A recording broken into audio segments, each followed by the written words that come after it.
គ្រប់ចំនួនរីកស្រស់អស្ចារ្យតាស្រស់ជីវ៉ាអូនប្រាថ្នាបុប្ផាអ្វីដែរប្រាប់មកនួលអងរៀមបងបេះជូនមាសមេប្រាប់ភ្លាមមកងារស្នេហ៍កុំឆ្លើយថាទេណាស្រី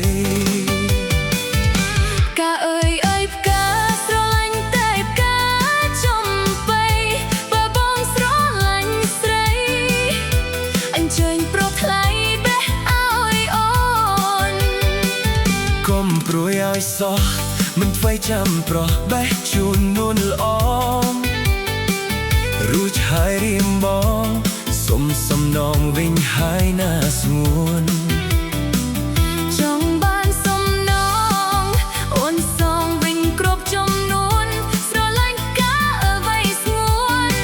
សូមប្រាប់អូនបេះជូនភ្លាមកាអើយអើយផ្កាស្រឡាញ់តែផ្ការំដួលតាស្រស់ញញមលអូនព្រមទទួលបេះឲ្យទេ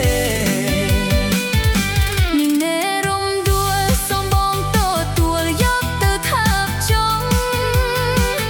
តែកុំបងបោពេលកាលនោះអស់សម្រស់ស្នេហ៍កុំព្រួយកុំភ័យផ្កាស្រីក្រអូបជាងគេពិតជាមិនចោលទេថ្នមថែរហូតទៅអើយផ្កាអើយអើយផ្កាស្រឡាញ់តែផ្កាតាំងងារយ៉ាងពីអង្គាបបួលគ្នាទៅលេងខានសួ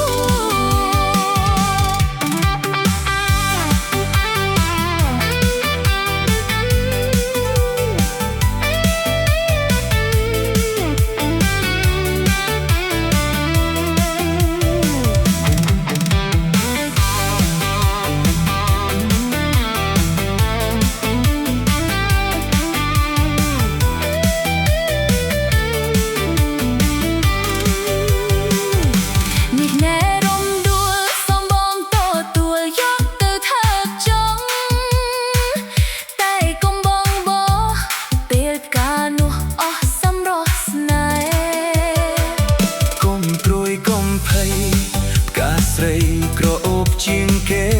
ពិតជាមិនចោល